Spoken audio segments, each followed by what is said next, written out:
नमस्ते sir. Sir नमस्ते। 42 question को जरा क्लियर कर दीजिए। जी बिल्कुल। लर्निंग आउटकम स्टेटमेंट को। जी देखिए, जब एनएसक्यू बनाया गया उससे पहले क्या था। अब मान लो जो आपका सिलेबस जो चेंज हुआ है 2017 या 18 में आपके ट्रेड का, आईटीआई की ट्रेड हो बोले वो सीटीआई की ट्रेड हो, तो उसमें क्या दिया जाता था कि 2 साल का सिलेबस है, 1 साल का सिलेबस है, ये चीजें आपने करवानी है। फॉर एग्जाम्पल, आप अगर सीएसए ट्रेड से हैं तो इनको जावा करवाना है, ठीक है, टाइपिंग सिखानी है और ये बेसिक बेसिक चीजें इनको सिखानी है सिर्फ, ठीक है। इतना हमारे सिलेबस में दिया जाता था। लेकिन जब एनएसक्यू को बनाया गया उसके बाद क्या हुआ, उसके अंदर एक चीज थी, लर्निंग आउटकम, ठीक है। लर्निंग इनकम, क्या कौन कौन सी चीजें बच्चों को बतानी है। लेकिन सिंपल सी बात एनएसक्यू में दिया गया कि लर्निंग आउटकम होनी चाहिए, कि बच्चों को करवाना तो ये सब चीजें करवानी तो है, लेकिन जब वो आईटीआई से पास आउट होके निकले तब उनको कितनी चीजें आनी चाहिए, यानी कि एग्जिट बिहेवियर कैसा होना चाहिए उनका। फॉर एग्जाम्पल, जब आप आए 10th क्लास में, आप थे 10th क्लास आपने पास की, आपने आईटीआई में एडमिशन लिया, तब आपको कंप्यूटर की बिल्कुल बेसिक सी नॉलेज थी, बस आपको शट डाउन करना आता था, ऑन करना था, तो बस इतना पता था। लेकिन जब आप 1 साल की आपने कोपा ट्रेड कर ली, ठीक है, कंप्लीट कर ली अपनी ट्रेनिंग, उसके बाद आपको कितना कुछ आता है, कितनी आपको नॉलेज है कंप्यूटर के बारे में, कितना कुछ आप प्रैक्टिकल कर पा रहे हो, तो वो होता है लर्निंग आउटकम। कितना कुछ आप प्रैक्टिकल कर पा रहे हो, ये आपको नॉलेज है। ओके। Yes sir. ओके। तो ये होगा एग्जिट बिहेवियर, मतलब जब आप training, after completion of training जब आप निकल रहे हो तो कितनी नॉलेज आपके पास है, वो होगा लर्निंग आउटकम, ठीक है। और कोई डाउट?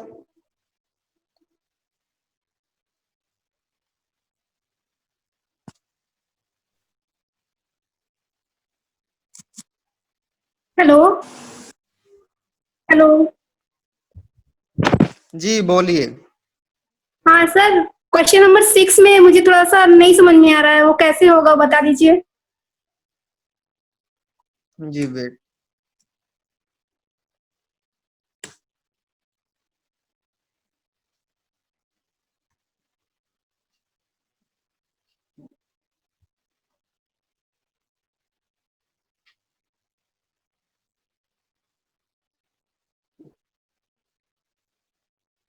ओके। तो इसमें पूछा जा रहा है जो हमारी अप्रेंटिसशिप है, जो अप्रेंटिसशिप ट्रेनिंग चलाई जा रही है आफ्टर कंप्लीशन ऑफ आईटीआई, या फिर आप 10th बेस पे भी अप्रेंटिसशिप कर सकते हो, तो उसकी कौन कौन सी कैटेगरी है।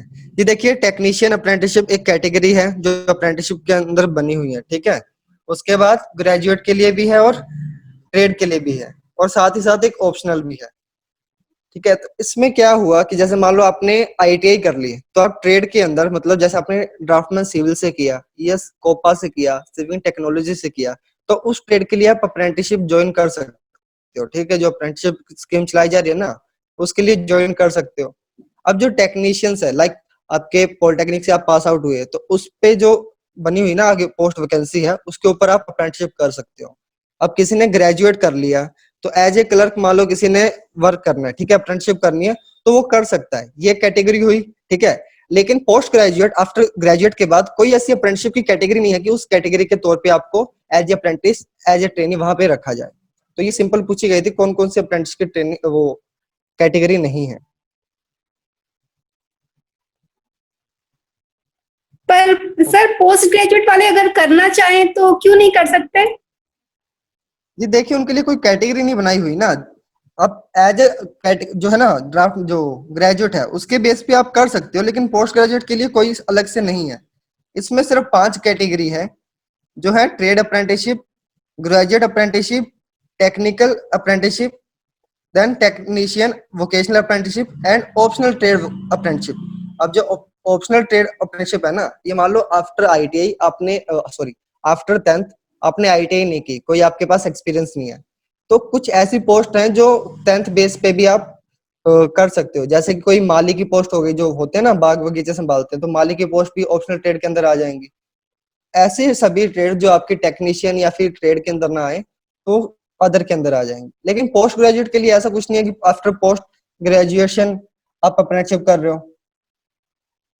लेकिन जो आपकी जो है ना ये जो कैटेगरी बनी हो ग्रेजुएट, आप इसके बेस पे कर सकते हो, यहाँ पे आप अप्रेंटिसशिप कर सकते हो, कोई प्रॉब्लम नहीं है। Okay sir, thank you sir. और कोई डाउट? सर क्वेश्चन नंबर 45 भी क्लियर कर दीजिए। जी बिल्कुल। जी देखिए, अब आपसे पूछा गया है सिंपल, आप इसको कैसे देखते हैं? आप इंस्ट्रक्टर बन चुके हैं, आप अपनी आईटी में पढ़ा रहे हैं, तो आपसे पूछा गया क्लासरूम मैनेजमेंट कि आप कैसे क्लास को मैनेज कर रहे हैं। आपका क्लास पे हाई कंट्रोल है। कंट्रोल का मतलब समझ पा रहे हो ना, कितना आप उनको अपने हाथों में रखते हो, यानी कि कितना वो आपका कहा मानते हैं, ठीक है। और दूसरी बात हाई इन्वॉल्वमेंट, आपके क्लास के अंदर कितनी भागीदारी रहती है, ठीक है। तो इसके अंदर 4 कैटेगरी बनी हुई है अलग अलग, ऐसे आप देख सकते हो। ये देखिए हाई कंट्रोल, यहाँ लिखा हुआ ना हाई कंट्रोल, और यहाँ पे हाई इन्वॉल्वमेंट। तो यही हमारा क्वेश्चन है कि जहाँ हाई इन्वॉल्वमेंट हो और हाई कंट्रोल भी हो, तो किस तरह की एक क्लासरूम मैनेजमेंट होगी। तो जहाँ पे आपका हाई कंट्रोल हो, कि जैसे मान लो आपने बच्चों को कहा कि देखो 9 बजे कॉलेज का टाइम है, तो 9:10 के बाद मैं आपको एंट्री नहीं दूंगा, या फिर 9 बजे के बाद आपको क्लास में एंट्री नहीं दूंगा। अगर आपने पानी पीने भी जाना है तो आपको बिना मेरी परमिशन के नहीं जाना, मेरे से बिना परमिशन लिए बाहर नहीं जा सकते। आपने लंच करना है तो लंच टाइम के बाद भी आपको परमिशन लेनी है। तो ये बहुत ज्यादा कंट्रोल हो गया आपकी क्लास के ऊपर, ठीक है। देन हाई इन्वॉल्वमेंट, अब जहां पे आपका इन्वॉल्वमेंट भी हो, हाई कंट्रोल तो है ही है, ठीक है, कंट्रोल आप उनको पूरा कर रहे हो, साथ में उनकी मदद भी कर रहे हो, इन्वॉल्व भी हो उनकी पढ़ाई के अंदर, स्टडी के अंदर। आपने लेक्चर ले लिया, ठीक है, उसके बाद बच्चों को समझ नहीं आ रहा, तो आप क्या कर रहे हो? पर्सनली उनके पास जा रहे हो कि बेटा जो समझ नहीं आया पूछिए, मैं आपको बताऊंगा, मैं आपके डाउट क्लियर करूंगा। तो ये इस तरह से इन्वॉल्वमेंट भी है। तो कौन सी क्लासरूम मैनेजमेंट हुई वो आपकी? तो वो हुई आधिकारिक टाइप, ठीक है, आधिकारिक प्रकार हुई या अथॉरिटेटिव टाइप आपकी क्लासरूम मैनेजमेंट हो गई। लेकिन जहां पे आपका कंट्रोल तो पूरा हो लेकिन इन्वॉल्वमेंट ना हो, कि आपने कह दिया कि 9 बजे के बाद एंट्री नहीं दूंगा, पानी पीने जाना तो मेरे से पूछ के जाना है, ये सब है, लेकिन आप उनकी पढ़ाई में मदद नहीं कर रहे। मतलब फॉर एग्जांपल मैं बता रहा हूँ कि उनकी पढ़ाई में आपका उतना इन्वॉल्वमेंट नहीं है, ठीक है। आपने लेक्चर दे दिया, बस मैंने लेक्चर दे दिया, इसके बाद में कुछ आपका कोई डाउट क्लियर नहीं करूंगा, अगर आप कुछ पूछ रहे हैं मेरे से तो मैं आपको बताऊंगा नहीं। तो ये क्या हुआ? अधिनायक, मतलब आप किस तरह के क्लासरूम मैनेजमेंट हुई? वो अधिनायक प्रकार की, यानी अथॉरिटेरियन टाइप। तो ये हुई जहां पे आपका इन्वॉल्वमेंट ना हो लेकिन कंट्रोल हो, ठीक है। अब इसमें 2 और कैटेगरी बची जिसमें आपका कंट्रोल कम हो, कंट्रोल हो ही ना, ठीक है, मतलब बहुत कम कंट्रोल हो लेकिन आपका इन्वॉल्वमेंट बहुत ज्यादा हो। तो वो क्या होगा? इंडुलगेंट। इंडुलगेंट क्या होता है? दयालु भाव, कि मतलब आप बहुत दयालु भाव के हैं, ठीक है। आप बच्चों को कह रहे हैं बेटा ऐसा है कि अगर आपको जाना है बाहर आप जा सकते हो, ठीक है, पानी पीने जाना है तो बिना मेरे पीछे जा सकते हो। कंट्रोल बहुत कम है आपकी क्लास के ऊपर, ठीक है, मतलब बहुत कम कंट्रोल कर रहे हो, बहुत कम पाबंदियां उनके ऊपर आप लगा रहे हो। लेकिन क्या कर रहे हो उसमें? आप हाई इन्वॉल्वमेंट है आपकी, ठीक है। हाई इन्वॉल्वमेंट मतलब कि आप बहुत भागीदारी है, क्लास ले ली, आप उनके पास जा रहे हो कि हाँ बताइए कुछ समझ नहीं आया तो मैं आपकी कैसे मदद करूं, ठीक है, आपके डाउट क्लियर कर रहा हूं। तो ये होगा इंडुलेंट, यानी कि दयालु प्रकार। यहाँ पे हिंदी गलत लिखी है, इंडुलेंट मतलब, इंडुलजेंट मतलब दयालु प्रकार, कि कोई ज्यादा उसके ऊपर प्रेशर ना हो, कोई ज्यादा रिस्ट्रिक्शन ना हो, लेकिन पूरा इन्वॉल्वमेंट रहे बच्चों के साथ। और जो फोर्थ था, ना तो हमारा कंट्रोल हो क्लास के ऊपर और ना ही कोई इन्वॉल्वमेंट हो। तो क्या हुआ? परमिशन हुआ। जैसे आप देख सकते हो ना, जैसे कॉलेजेस हमारे काफी जो नेशनल कॉलेजेस बने हुए हैं, जहाँ जैसे हम बीए कर रहे हैं, एमए कर रहे हैं, तो वहां पे कुछ ज्यादा ऐसी रिस्ट्रिक्शन नहीं होते कि आप लेक्चर चल रहा है कभी भी आइए कभी भी जाइए, तो ऐसा कोई वो पाबंदी नहीं होती वहां पे। पर्सनली कोई प्रोफेसर किसी को जानता नहीं है तो उनको परमिशन होती है, कभी भी आइए कभी भी जाइए, ठीक है ना। अगर कोई डाउट हो तो भी कोई इतनी ज्यादा वो नहीं रहते कि हाँ आप डाउट क्लियर कर सकते हो। तो ये 4 प्रकार के क्लासरूम मैनेजमेंट थे।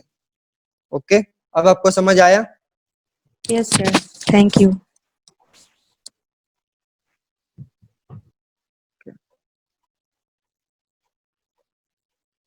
ओके, और कोई डाउट? आई थिंक मैसेजेस आए हैं। ओके, कोई डाउट नहीं है। Hello sir. हेलो। जी बोलिए। हेलो। जी हेलो सर, मेंटर एंड जी जी मैं मेंटी सुन पा थोड़ा रहा सा एक्सप्लेन कर दो। हूँ। जी mentor and mentee. Mentor and mentee. Mentor and mentee explain करो। जी मैं इस सेशन के अंदर सिर्फ ये जो 50 क्वेश्चन थे हम उसकी बात करने जा रहे हैं। सर क्वेश्चन है उसके बारे में ही तो पूछना इनमें है क्या? अगर ओके सर। जी जो 50 क्वेश्चन हम जो कल हमने डिस्कस किए, कल जो मैंने सेशन कंडक्ट किया उससे रिलेटेड क्वेश्चंस मैं अच्छा इसके अंदर डिस्कस करने जा रहा हूँ। क्योंकि ओके क्या सर। ऐसा होता है कि आप क्वेश्चंस बाहर से लेके आते हैं और फिर जो क्वेश्चन पूछने होते हैं स्टूडेंट को वो रह जाते हैं। हाँ सर, हाँ ठीक है sir, okay sir, no problem. जी और कोई डाउट?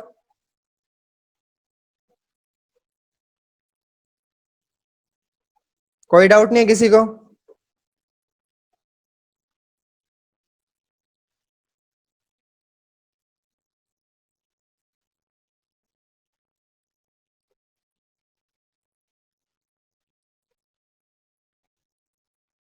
हेलो सर 49 का बता दीजिए।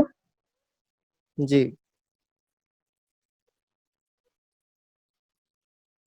अब देखिए 49 सिंपल है बिल्कुल।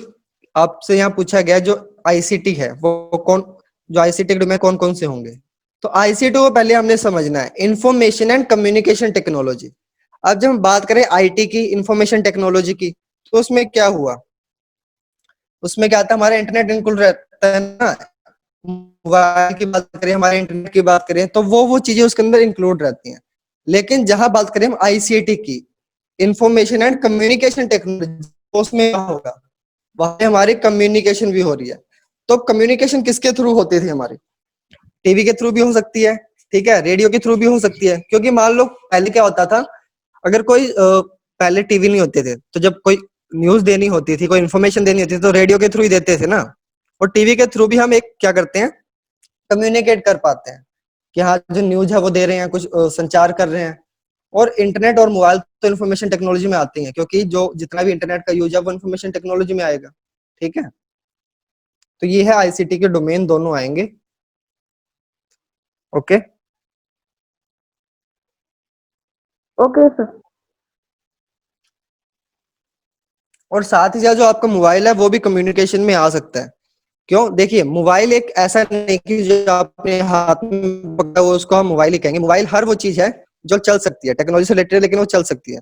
काफी मोबाइल हॉस्पिटल भी होते हैं, जैसे आप देखते हैं ना एम्बुलेंस के अंदर ही सारी सुविधाएं प्रोवाइड करवा दी जाती है और उसको मोबाइल हॉस्पिटल कहते हैं। तो देखिए ऐसा है कि अगर मान लो आप फोन का यूज कर रहे हैं, आप टेलीफोन का यूज कर रहे हैं, तो वो कम्युनिकेशन के लिए यूज होगा और वो भी आईसीटी के डोमेन के अंदर आएगा। ठीक है, कि वो भी क्या हुई, हमारी आईसीटी हुई, क्योंकि उनसे हम अपनी जो इन्फॉर्मेशन है वो शेयर कर रहे हैं, एक दूसरे से संचार कर पा रहे हैं। Okay, good morning sir. Good morning. Sir 35 question can you clear please? Yes sure.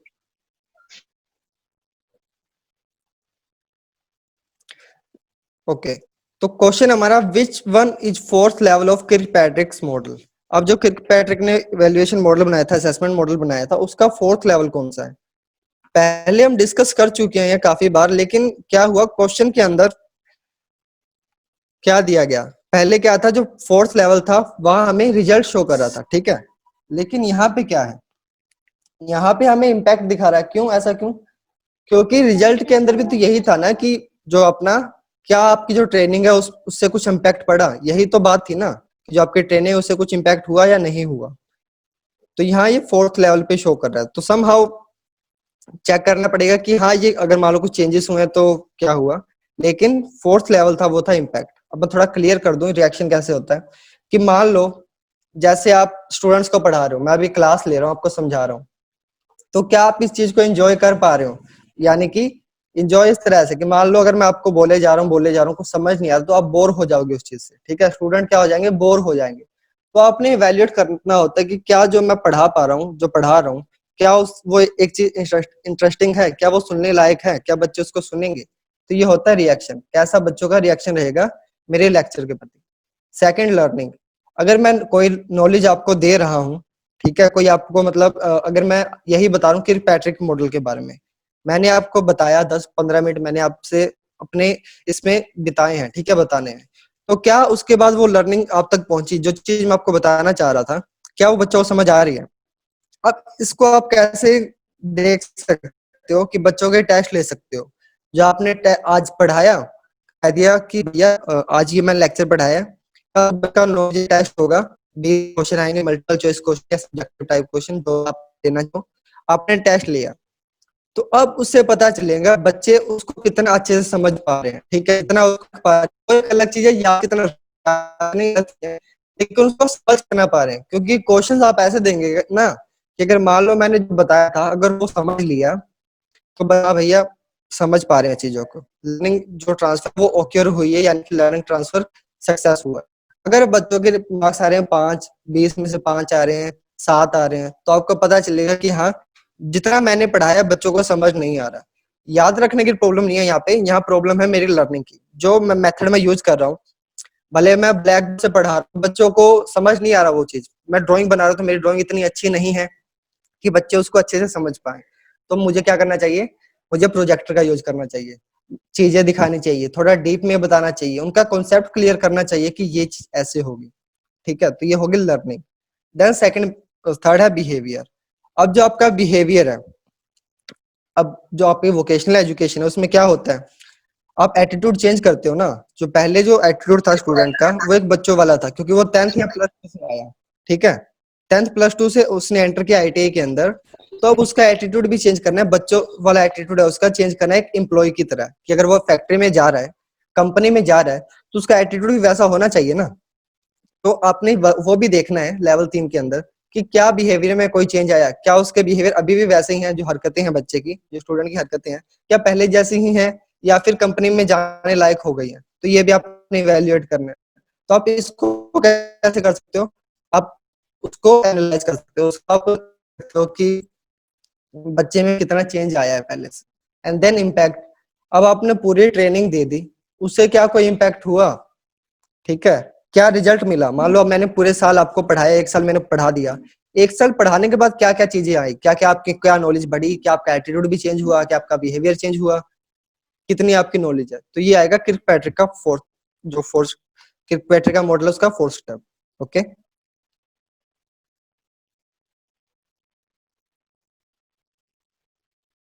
अब क्लियर आपको ये।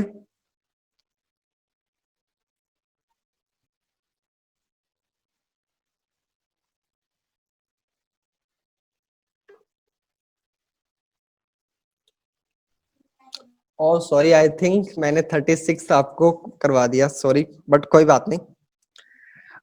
तो क्वेश्चन था which is not a stress management. तो सर तनाव, तभी मैं सोची मैं सर क्या बोल रही हूँ, मैं कौन सा पीडीएफ बोल रही हूँ, सर कौन सा पढ़ा रहे हैं। सॉरी क्योंकि अभी मैसेज आया मैंने देखा। तो हाँ कोई 35th बात question, which is not a stress management. अब देखिए, अब आप काम कर रहे हो ऑफिस के अंदर, तो देखिए जो मेरा पर्सनल एक्सपीरियंस रहा है वर्क करने का, कि ऐसा होता है काफी बार, अब सैटरडे संडे को हॉलीडे रहता है, सबको पता है, गवर्नमेंट के अंदर, गवर्नमेंट कॉलेज में या गवर्नमेंट ऑफिस में सैटरडे संडे को छुट्टी रहती है, ठीक है।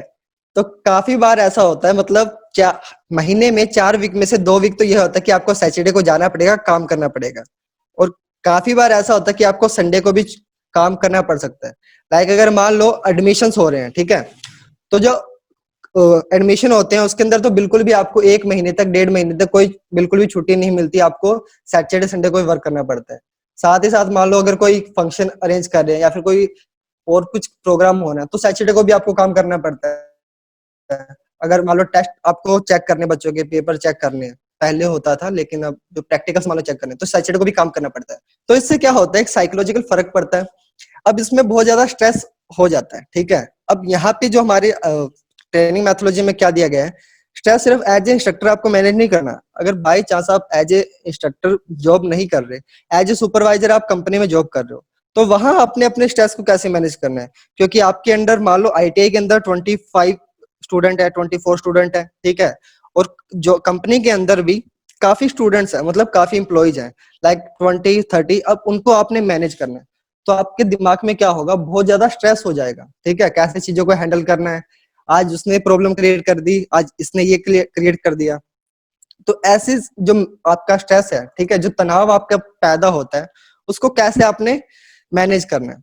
तो फर्स्ट तो यही है कि आप पहले, मैं आपको तरीके बता दूं, पहले आप थोड़ा बाहर निकलिए चीजों से। अगर आपने 10 घंटे काम किया है, ठीक है, अगर आपने 10 घंटे काम किया, सुबह 9 बजे से लेकर 7 बजे तक काम किया, वैसे 8 घंटे होते हैं, लेकिन मान लो आपने 7 बजे तक काम किया है, तो 7 बजे के बाद 7 से 8, 9, 10 ट्राई कीजिए कि आप उन चीजों के पास बिल्कुल ना जाएं, ताकि जो आपकी जो एग्जिस्टेंस है उन चीजों से आप थोड़ा दूरी बनाए रखें, ठीक है, क्योंकि उससे आपका माइंड फ्रेश हो, बाहर जाइए, मूवीज देखिए, बाहर टहलिए, तो ये तो स्ट्रेस मैनेजर का तरीका हो गया। अब हम आते हैं ऑप्शन के ऊपर। आप हेल्थी फूड खाइए, ठीक है, मेडिटेट कीजिए, आप ध्यान लगाते हैं ना, मान लो योगा वगैरह करते हो, तो क्या होगा, आपके अंदर की शांति आएगी उसमें, ठीक है, कि आपको मन की संतुष्टि भी उसके अंदर आएगी।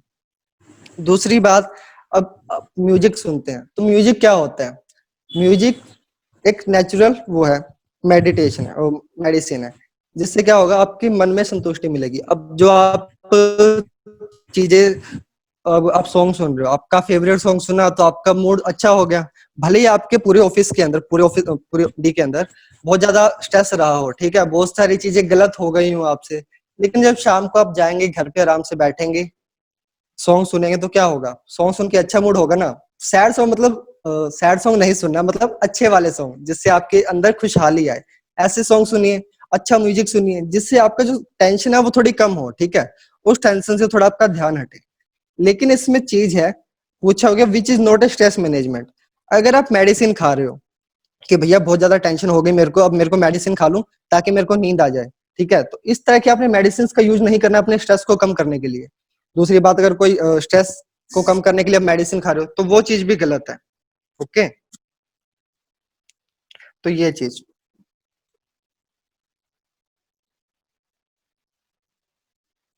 जी, मानसिक शांति के लिए आप ये सब करते हो, बट आप मेडिसिन ना लें, इससे आपके ऊपर बैड इम्पैक्ट पड़ सकता है। Thank you ma'am. तो अब थैंक आपको यू क्लियर सर, हो थैंक गया? यू सर, बहुत अच्छे तरीके से सर, थैंक यू, बहुत अच्छे तरीके से समझाया, थैंक यू। ओके, प्रिया तिवारी जी, कोई क्वेश्चन?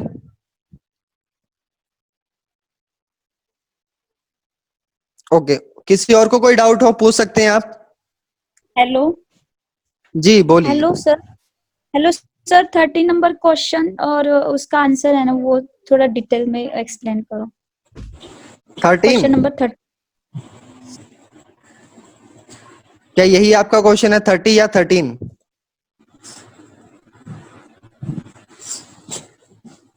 13 है, 13।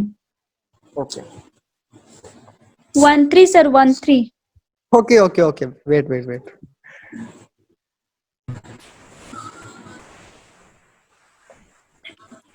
ओके, तो क्वेश्चन है आपका, dash focuses on student growth, boosting confidence, promote problem solving and decision making.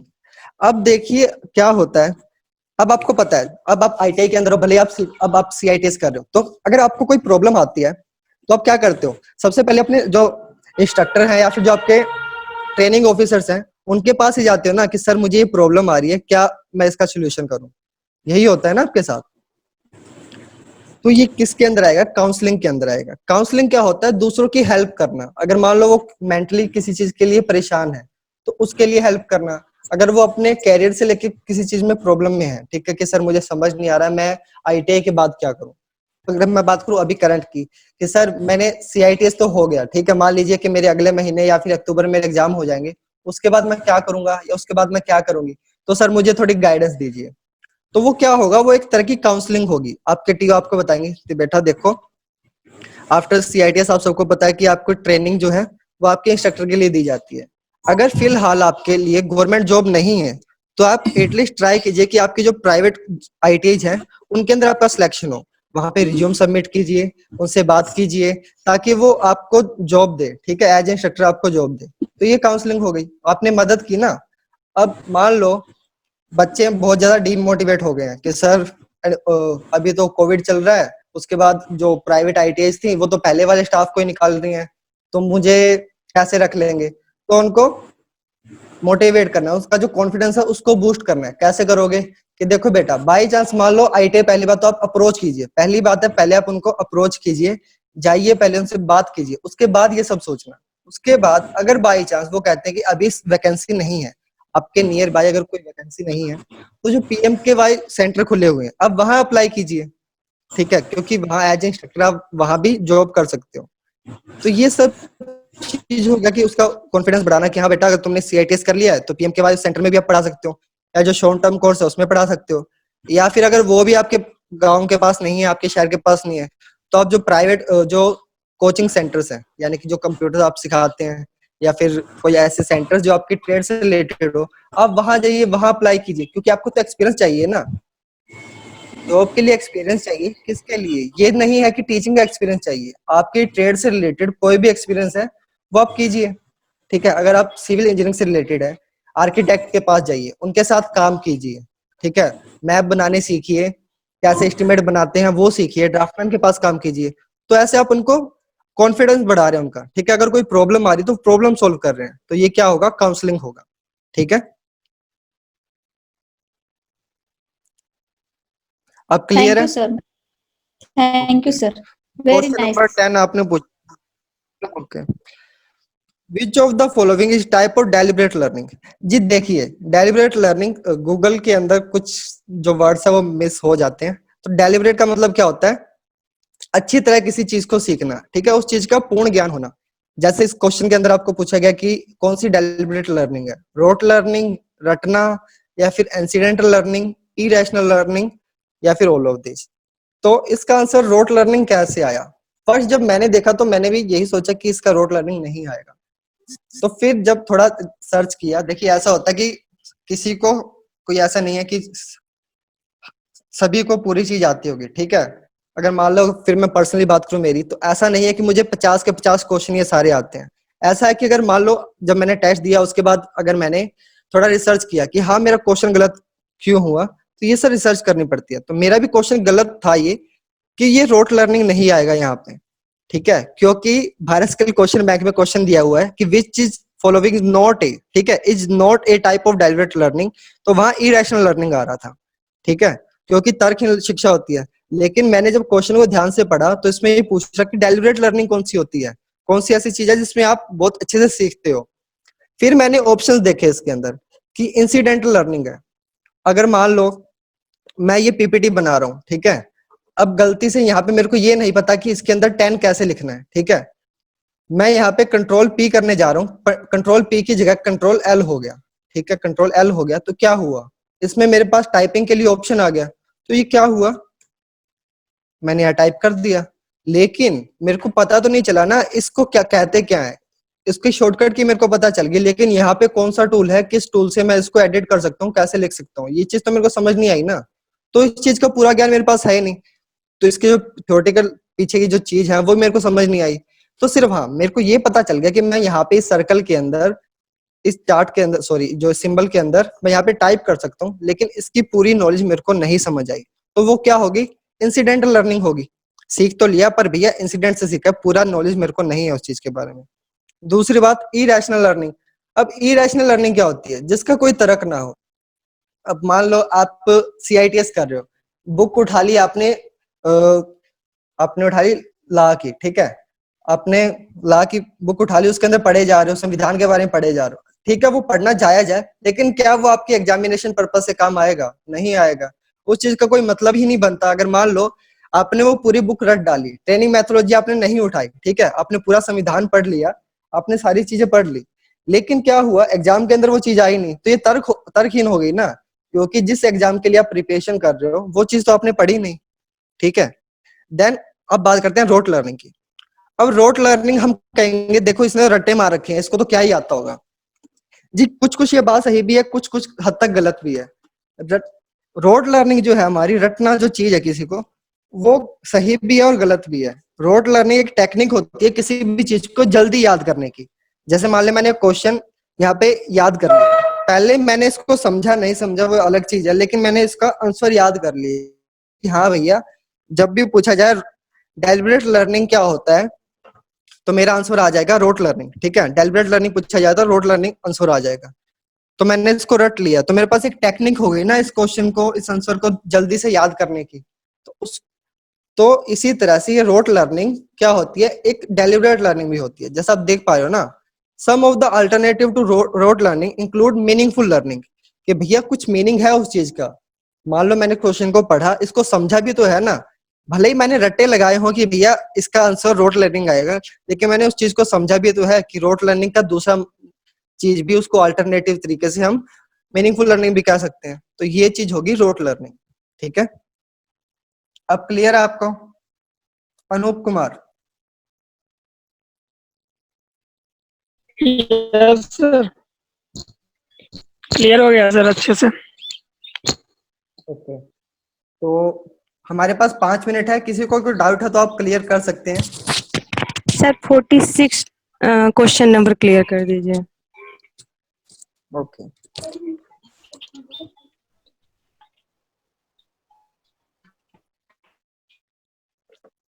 Okay, तो ये पहले हमने बात की थी क्लासरूम मैनेजमेंट की, अब बात करते हैं हम सीटिंग अरेंजमेंट की।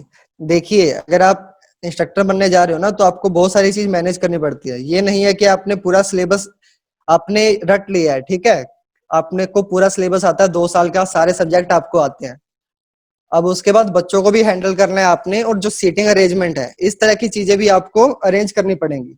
तो सिंपल सी बात, हमें ये भी बताया जाता है ट्रेनिंग मेथोडोलॉजी में कि कैसे सीटिंग अरेंजमेंट होनी चाहिए आपकी क्लास के अंदर। तो देखिए, जो सिंपल है, सबसे बेस्ट जो हम कह सकते हैं, सबसे जो कॉमन हम कह सकते हैं, वो होते हैं रो और कॉलम। अब आपने अपनी क्लासेस में भी देखा होगा कि रो और कॉलम बना दिए जाते हैं, सब बच्चों को बिठा दिया जाता है और सामने टीचर की टेबल रख दी जाती है। ठीक है, तो ये रो एंड कॉलम एक प्रकार हो गया सीटिंग अरेंजमेंट का। तो ये सभी के लिए सूटेबल है, प्रो और कौन सा आप स्क्रीनशॉट ले सकते हो, पढ़ सकते हो। ओके, अब जो सेकंड है हमारा क्लस्टर टाइप। अब देखिए, आप सबको पता है एंड्रागोगी और पैडागोगी के बारे में। अगर कोई स्टूडेंट 14 साल से नीचे है, ठीक है, जिसकी एज अभी 14 या फिर 16 तक है, ठीक है, जो उसकी एज 16 तक है, उसको हम एज ए चाइल्ड उसको क्या करेंगे, उसका बिहेवियर वैसा होगा, उसको वैसे ट्रीट करेंगे, एक बच्चे की तरह उसको ट्रीट करेंगे। तो उसमें क्या होगा, उसके लिए हम ऐसे लगा देंगे कि सारा जितनी भी नॉलेज दे रहा है वो हमारा टीचर दे रहा है। लेकिन जब हम बात करें, कोई मान लो स्टूडेंट हो गया 18 साल का, जब हम एंड्रागोगी का यूज कर रहे हैं, जो मैल्कम नोल ने बनाई थी ना एंड्रागोगी, कि अडल्ट को कैसे सिखाते हैं, जो 18+ हो जाए बच्चा, उसको कैसे सिखाया जाए, क्योंकि उसकी आदतें बिगड़ जाती हैं। बच्चे बच्चे के पास सीखने का टाइम तो है, लेकिन सीखने के लिए वो इंटरेस्टेड नहीं होते, तो उनको कैसे सिखाया जाए, एंड्रागोगी में बताया था। तो उसमें एक चीज होती है कि जो लर्नर सेंटर्ड एक्टिविटी है, टीचर सब कुछ ना सिखाते हुए सिर्फ इतनी चीजें सिखाएं कि वो उस पर डिस्कस कर सके। ठीक है, तो क्लस्टर टाइप जो है हमारी इसीलिए यूज होगी कि 4 बेंच लगा दिए, 4 बच्चों को साथ में बिठा दिया, उनका ग्रुप बना दिया, या मैंने ये टॉपिक पढ़ा दिया, इसके बारे में तुम डिस्कस करो। तो ये क्या होगा, लर्नर सेंटर्ड एक्टिविटी हो जाएगी ना। तो ये चीज, अब उसके बाद नेक्स्ट थी हमारी यू शेप। ठीक है, यू शेप या फिर सेमी सर्कल। अब इसमें क्या होता है, अब इसमें एक लार्ज ग्रुप बना दिया जाता है। अब जैसे मान लो कोई सेमिनार हॉल है, उसके अंदर बड़ा सारा हॉल होता है ना, उसके अंदर ऐसे लगा दी हमारी यहाँ पे, ये क्या कहते हैं, चेयर्स लगा दी, ऐसे करके जैसे लगाया हुआ ना, यहाँ पे चेयर्स लगा दी यू शेप के अंदर। और यहाँ पे जो आपका जो बोलने वाला है, मान लो इंस्ट्रक्टर है या फिर कोई टीचर है, लेक्चरर है, वो यहाँ पे खड़ा हो गया बीच में, सब बोल रहा है, तो बात सब तक जाएगी, सब देख पाएंगे अच्छे से उसको। तो ये क्या होता है, बड़े बड़े सेमिनार हॉल में यू शेप का यूज किया जाता है, ताकि जो कोई नॉलेज है उनको अच्छे से मिल सके। तो यही हमारा क्वेश्चन था कि जो हमारे सेमिनार हॉल है, उसके अंदर किस तरह की सीटिंग अरेंजमेंट होनी चाहिए। तो उसके अंदर या तो सेमी सर्कल आप यूज कर सकते हो, या फिर आप यू शेप भी यूज कर सकते हो। ठीक है, सेमी सर्कल यानी कि इस तरह से एक सर्कुलर शेप, ऐसे, ये ड्राइंग बहुत खराब है, और यू शेप मतलब ऐसे करके थोड़ा लंबा।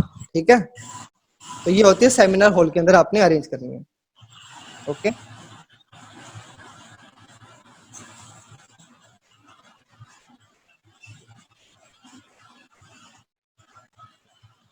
और कोई डाउट, क्योंकि हमारे पास 1 मिनट 28 सेकंड है अभी।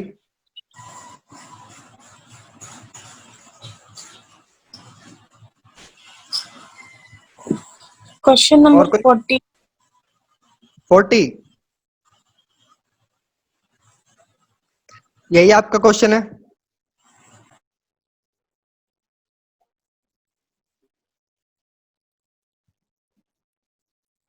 हेलो। हाँ जी। तो by undergoing through a counselling process the individual gain, अगर मान लो आप किसी के पास जा रहे हो, किसी साइकोलॉजिस्ट के पास जा रहे हो, किसी परामर्शदाता के पास जा रहे हो, तो आप उसको कहोगे कि देखिए मेरी लाइफ में कुछ चीजें हैं जो गलत हो रही हैं, तो मुझे कुछ मार्गदर्शन देना है, ठीक है, कि मुझे आगे क्या करना चाहिए, कैसे इन चीजों को हैंडल करना चाहिए। तो उसके लिए आप किसी परामर्शदाता के पास जाओगे, तो वो आपको क्या करें, अपनी अपनी पूरी 2 साल की स्टोरी बताई, ठीक है। जैसे आप फॉर एग्जांपल, इसके लिए मैं एक बहुत बेटर एक आपको मूवी सजेस्ट कर सकता हूँ, 2 स्टेट्स, ठीक है। उसके अंदर आप देख पाओगे कैसे काउंसलर काम करता है, कैसे वो अपनी स्टोरी सुनाते हैं। क्या होगा, जब आप काउंसलर के पास जाओगे, आपने अपनी 2 साल की या 3 साल की जो भी आपकी स्टोरी बताई कि सर मेरे साथ ये चीजें हो रही हैं, तो आपको बताएगा कि भैया जब आपने शुरू किया, जब चीजें शुरू हुई, तब आप